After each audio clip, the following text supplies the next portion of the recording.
It was a big party at Stadium of Fire on the 4th of July. It's so worth it in the end. And one of the dancers is 17-year-old Mackenzie Harvey. The energy and the adrenaline it's all so fun. It's good. It's a good time. Mackenzie and some of her fellow dancers are part of Intensity Dance Team here in Heber City. They practiced at the studio for weeks and then at the stadium for long hours in the days leading up to the event.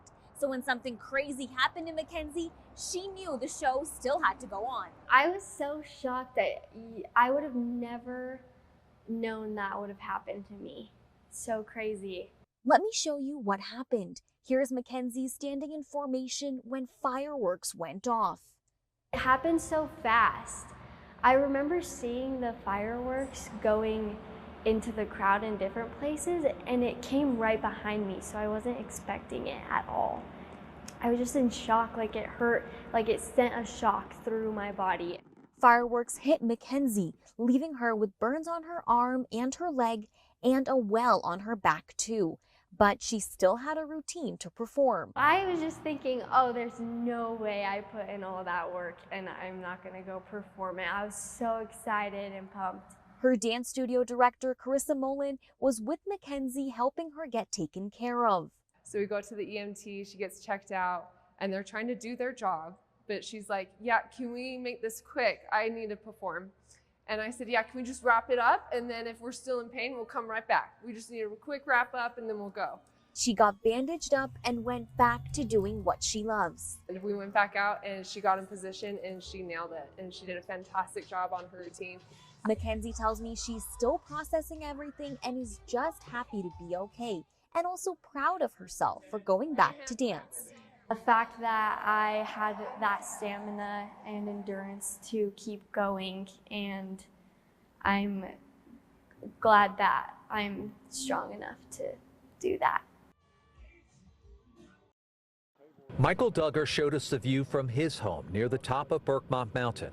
Normally he can see Table Rock Mountain and Lake James, but today smoke surrounds his home and firefighters are stationed nearby with hoses and water for protection. They've done a great job. They come in here and told me that they were here for us on the mountain to make sure nobody lost their homes or anything. Firefighters from Salem shared these photos of the fire overnight. They got the call after viewers say they could see someone shooting fireworks on the mountainside for nearly an hour last night. The North Carolina Forest Service is setting back burns in an effort to contain the fire that quickly grew in size today. They've been able to use dozers in some areas, but in others, hand crews are cutting lines on the mountainside with the heat index in the triple digits. The heat is terrible on us. Thank God that the community has come around and helped us with hydration and food.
Firework debris is littered throughout this Northwest Side alley, a 4th of July family tradition turned tragic when fireworks killed 34-year-old Earl Laurie, a father of 2 young children with a third on the way. He went light it up, but he went down like this, straight to the fire. But then when he lighted up, he take too long to back up, and the thing broke and hit him right in the face. Laurie died instantly in front of his family. His mother tells us he was a great son who always helped her. Firework remnants were not just in the alley, but in nearby streets in the Belmont Gardens neighborhood. Residents say several people were setting fireworks off all night. It's a terrible tragedy, and I feel so sorry for the people around and his family, but I think that there's so many people doing it. You're doing it over and over again. There's bound to be an accident. They're explosives. For the Chicago Fire Department, it was a busy night all over the city. 2 homes went up in flames in Inglewood, sparked by fireworks. In addition, multiple garages, garbage cans, porches, and other kinds of property were damaged. Citywide, there was an overwhelming response to the fireworks in Chicago. I think at the minimum we have 13 confirmed fireworks-related fires, and that's just a conservative estimate at this point. That number will increase over time as the reporting comes in. CFD says it was the most fires caused by fireworks in at least 20 years. Fortunately, no one was severely injured in the fires. And though fireworks are illegal in Chicago, they are easily accessible over state lines. Flames and heavy smoke seen pouring out of a Levittown home early Thursday morning on the 4th of July. Detectives say they quickly determined it was caused by a firework. Neighbor Roberta Quintana took the video. He says it was around 8:30 in the morning. We heard the firecrackers going on early. Apparently, they were eager to celebrate the 4th of July. Police allege 33-year-old Karyamjeet Singh, who rents the first-floor apartment of the Red Maple Drive North home, gave his 11-year-old son a firework and told him to ignite it. Detectives say the firework then malfunctioned and caused a detached shed to go up in flames. Then it spread to the family's home. It's a big error in judgment. Parents should be really taking care of their family and really making sure they don't do the wrong thing. Singh was seen leaving arraignment court Friday afternoon. He is facing a long list of charges, including arson, reckless endangerment, and endangering the welfare of a child. Neighbors say the father should have known better. There's a time and a place for everything. Neighbors tell us that the fire also displaced a single mother and her daughter who rented the apartment on the 2nd floor. The fire also spread to the home next door, which is where Maya Ramos lives with her family. I'm just grateful that I wasn't home and that no one was hurt. She says she was at a friend's home when the fire broke out and her parents are away on vacation. I got a text from my neighbor that there was a huge fire and that our house had been melted from it. Now stuck cleaning up more than just firework remnants, but debris from 2 house fires. From Levittown, Long Island, John Diaz, CBS 2 News. The young man who I spoke with is currently in Gainesville as doctors are trying to save his hand. Firefighters say even though it's after July 4th, people are still going to be lighting those fireworks off, and they have simple warnings for people who are going to do so. It was crazy because I seen it on the news the other day about you guys sharing about the safety of fireworks, and it's so crazy, a blink of an eye, it happened to me. I'm talking with Zion Thomas from a hospital bed in Gainesville. So in a way, you're trying to help others. Yes, sir. The picture is far too graphic for TV, so we blurred it, but Zion Thomas says a firework did this to his hand. Makes me feel like I need to pay attention more with things like that, but I'm thinking, hey, just like anybody else thinking it's a firework, going to be okay. And turns out I wasn't. I lost my hand almost, basically. I lost my front teeth. It's chipped. My wrist is broken. My other hand, my palm is fractured. So it's pretty serious when it comes down to fireworks.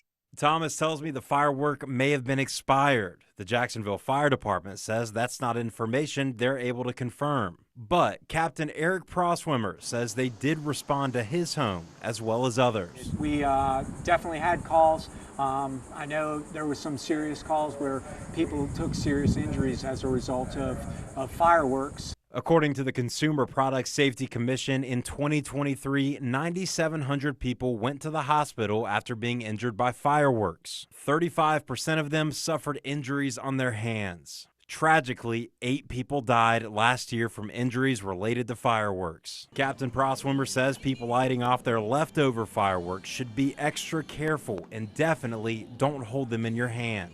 Tell me something that will stop me right there. It's going to happen to you. You can say it, that it's not, it's going to happen to you. Look, man, I know people are going to be shooting off fireworks tonight. If you could have them hear one thing before they do anything tonight, what would you tell them? Be safe. Be safe. Be on the lookout. check your fireworks. Reporting for Channel 4, Jonas the local station. It changed your life in literally less than a second. Being one of the most dangerous holidays, the 4th of July always comes with injuries. But a few years ago, for Mark McCormick, it changed his life forever. I was being dumb and like just playing with fireworks and shooting off mortar shells and doing things like that and holding the cannon, and the cannon had bent, and it bent, I didn't notice, and it went off in my hand. McCormick says his friend rushed him to the hospital where he began fighting for his life. I immediately got a blood transfusion because I had lost so much blood, and then after that I had to wait 10.5 hours for surgery. McCormick says when he woke up, he was just expecting some cuts and bruises. Yeah, that's definitely a benefit. I had high hopes because the doctor never really talked to me. They had a gigantic cast on my hand and I could still feel it. And whenever they took the cast off, it broke my heart. Doctors had to amputate his hand and about 14 inches of his arm. But he says the hardest part was still yet to come. I was told by the doctors I was supposed to take 6 months off of work, and I'm supporting a whole household, everything. I owned a home, everything. I lost everything because of it. And now my family's separated. McCormick says he was denied disability, so he had no choice but to keep working. And after refusing to ever give up, he relearned how to do everything in life most would find impossible. Like work his construction job and fix his own cars when they break down. Now, McCormick says he qualifies for a robotic hand since all of his muscles and nerves still work, but he doesn't know how he'll ever be able to afford to get a normal life back. Like, I've tried to find the cheapest, even that is $20,000. So, but like a preferable one or a good one, it'd be like 50 or something like that. But McCormick says above all else, his biggest hope is that his story will remind others of the importance of safety around fireworks. Just be careful. Don't play around and think it's just a game. Because just like I said, at any given moment, it could change.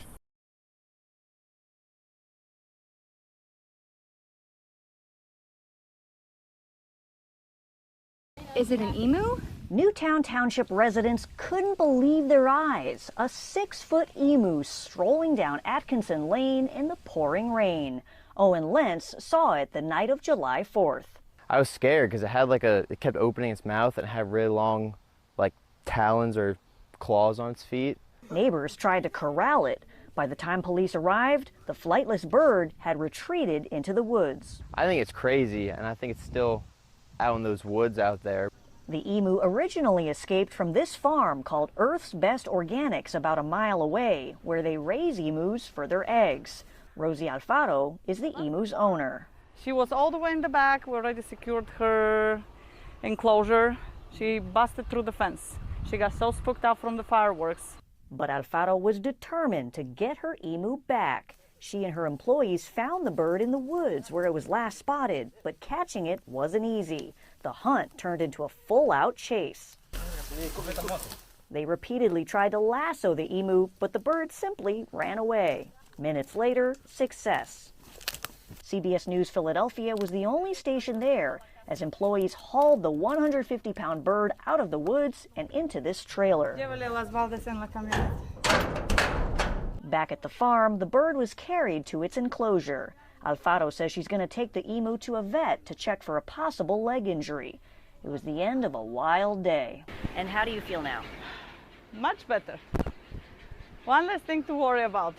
Alfaro is taking steps so this doesn't happen again. She says she's planning to bring her emu from its outdoor enclosure to an indoor enclosure the next time there are fireworks so the animal doesn't get spooked.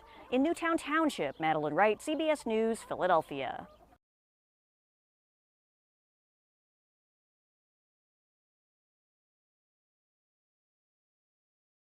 I've cleaned it up some, but some of the wall and ceiling collapsed in here. It's the aftermath of something Anthony Fox could never have predicted. We counted a lot of blessings that day. Counted a lot of blessings that day. Fox and his fiancée Nicole were hiking with their dog in Estes Park on the 4th of July when they got a call. All we could hear is Westminster Department, fire, house is on fire. Their home of 5 years, charred from the flames. We have roof and wall sections collapsing, no front door frame because they had to kick that through to get in to look for survivors. Flames, they say, were caused by their neighbor setting off fireworks in between both of their homes. He could have killed us, he could have killed our pets, and we lost our home because of some reckless kid. The couple says they almost lost their cat, Apollo, who was trapped inside the home when the fire started. But one deputy sheriff was able to get him out. Now we're out of a home, but at least we have our family, which is what's important. Westminster police shared this mugshot of Gabriel S.B. Ocean, Fox's neighbor, who was arrested at the scene and charged with first-degree arson. He was later released. This gentleman is charged with arson and is at home sleeping in his bed while we're trying to gather the remnants of our lives that he destroyed, sleeping out of a hotel room. The couple is now crowdfunding to help get them into a new home soon. Like, seriously, if you don't know how to control a fire, don't start one. You know what I mean? You could cost someone their home and potentially cost someone their life. I was one of those horror stories that I was always told about, like, hey, stay away from the fireworks, you're gonna blow your hand off. Quite literally, that exactly happened. But Riley Baumgartner's story is different. He was at a family friend's 4th of July event where fireworks were being set off.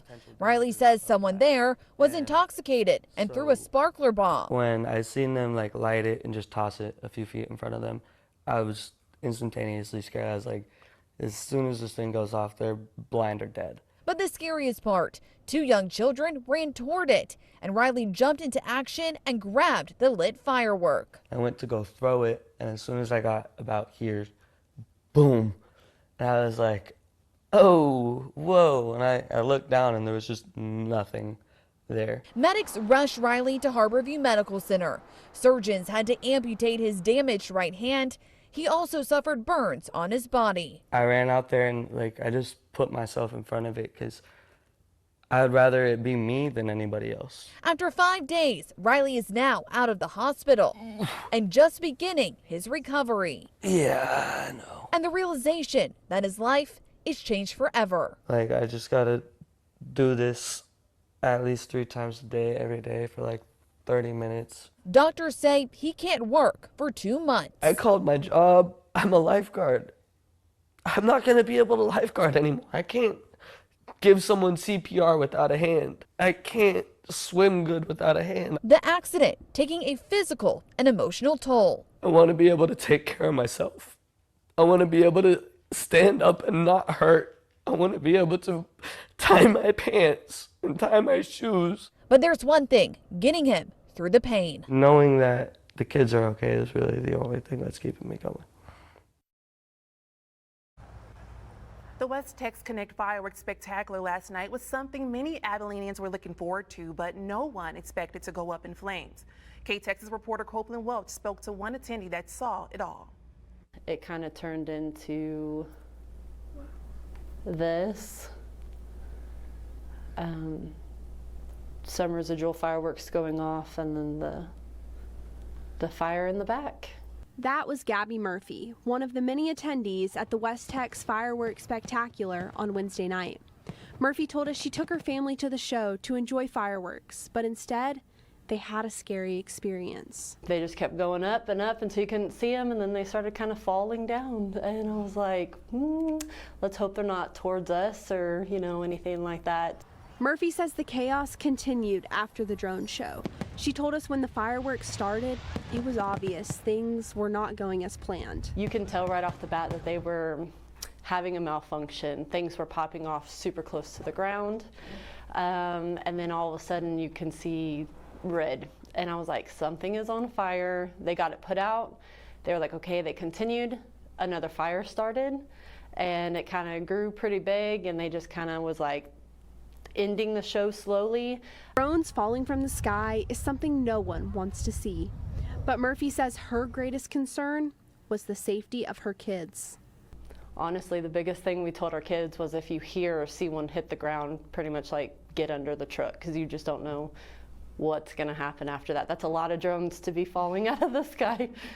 While there are many people on social media that are angry with West Tex Connect and the outcome of the show, Murphy says she has a different perspective and encourages others to do the same. I view everything from outside the box is what I would call it, and I was like, well, we can't complain too much. You know, they tried their best to put on a show. They spent lots of money, lots of time, and try not to be so angry. Like, don't just look at it from your point of view, look at it kind of from everybody's point of view. Murphy says she hopes West Tex Connect will consider a new and safer location for the fireworks spectacular in the future. At a stadium, everything was just so packed that if something worse were to happen, it would be really hard to move that amount of people quickly and safely. Copeland Welch, KTexas News. West Tex Connect gave the following statement in part. Safety is our top priority with the West Tex Connect Fireworks Spectacular. The fire that occurred at the event this year was a brush fire that was contained by the Abilene Fire Department. There were no injuries or evacuations needed.